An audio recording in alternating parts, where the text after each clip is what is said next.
more than 4 decades, the global economic model followed a familiar pattern. Technological breakthroughs were largely developed by heavily funded companies in the United States and Western Europe. Those innovations were then transformed into mass-market products and manufactured in regions with significantly lower labor costs, most notably China. The finished goods were shipped worldwide, saturating markets with affordable products. Western economies retained the highest value roles in design, research, branding, and management. Multinational corporations generated enormous profits.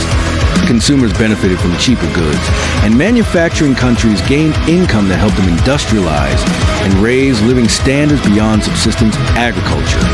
On paper, it looked like a mutually beneficial system. But even if political relations between all parties have remained perfectly harmonious, which they did not, there was always an underlying incentive for low-cost manufacturing hubs to move up the value chain.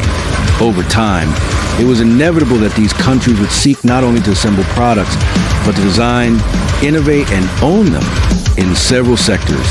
That shift has already happened. China is no longer merely catching up. In some areas, it now matches or surpasses Western manufacturing centers. And this transformation goes far beyond cheap consumer goods. While China still produces vast quantities of low-cost items found on global e-commerce platforms, focusing solely on that obscures a much larger reality. The country has quietly become a major force in strategically important industries, often at a pace that has surprised economists. This rise is occurring even as China faces its most difficult economic conditions in decades, raising a critical question. Can advanced manufacturing serve as a lifeline for renewed growth, or is it arriving too late? At the same time, governments and corporations in the West face a dilemma of their own. How to respond if China's industrial ascent continues regardless of trade barriers? China's modern manufacturing story traces back to reforms launched in the late 1970s, when new laws allowed foreign capital to enter through joint ventures. Special economic zones introduced pricing flexibility, profit retention, and wage autonomy. Though progress was gradual at first, these policies triggered one of the fastest periods of economic expansion in modern history. Urbanization accelerated as millions moved from rural areas into industrial cities, and China emerged as a formidable export competitor. Over time, it stopped being merely a manufacturing location and became the manufacturing powerhouse of the global economy. This shift reshaped consumer behavior worldwide. Products that were once major household investments became inexpensive, disposable items. For years, made in China was synonymous with affordability and often questioned quality. But under growing competitive pressure and stricter quality control, that perception has begun to change.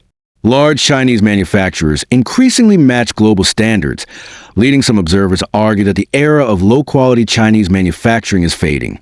The cost advantage remains significant.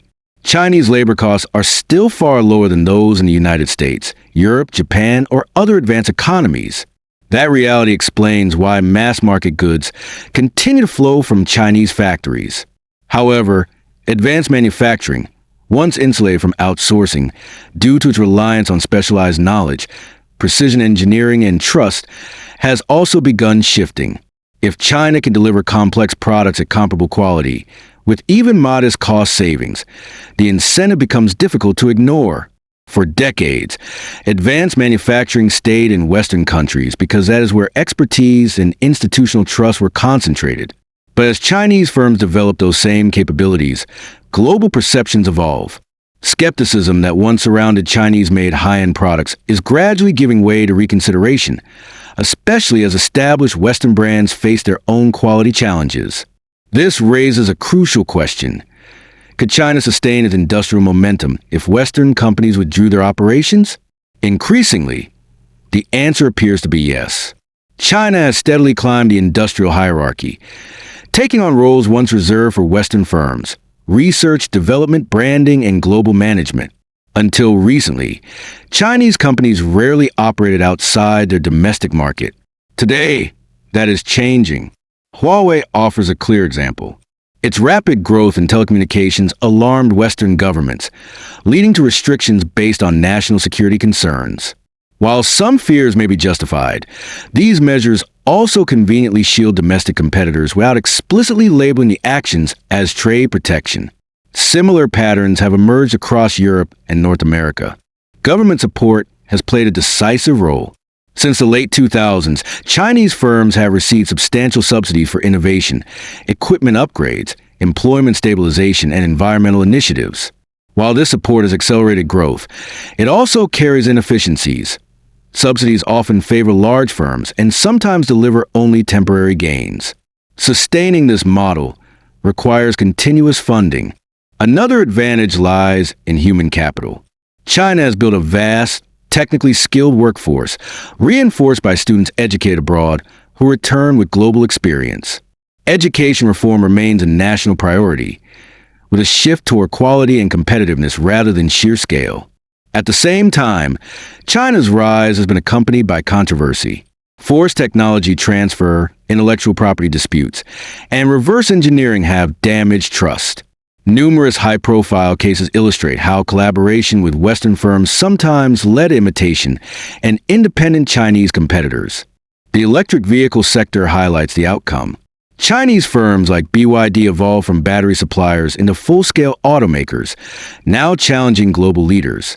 In markets without domestic auto industries, such as Australia, Chinese EVs are rapidly gaining ground, not because of politics, but price and performance.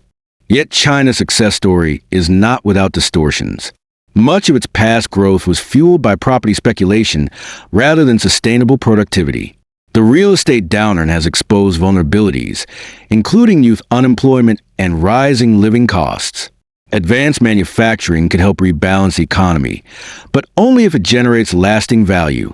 Despite trade barriers, China's export strategy continues to deliver results. The country now runs the largest trade surplus in history, offsetting losses elsewhere but fueling political backlash abroad. Accusations of market distortion and overproduction persist, particularly in renewable energy industries like solar power, where Chinese exports dominate global supply. While Western resistance may slow China's advance, it has yet to stop it.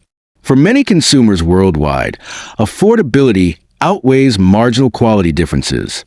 Still, domestic challenges remain: an aging population, rising costs, and growing social pressure. Ultimately, China's future hinges on whether its manufacturing transformation can sustain economic confidence at home while navigating resistance abroad. If it succeeds, the country may not simply recover. It could emerge more influential than ever,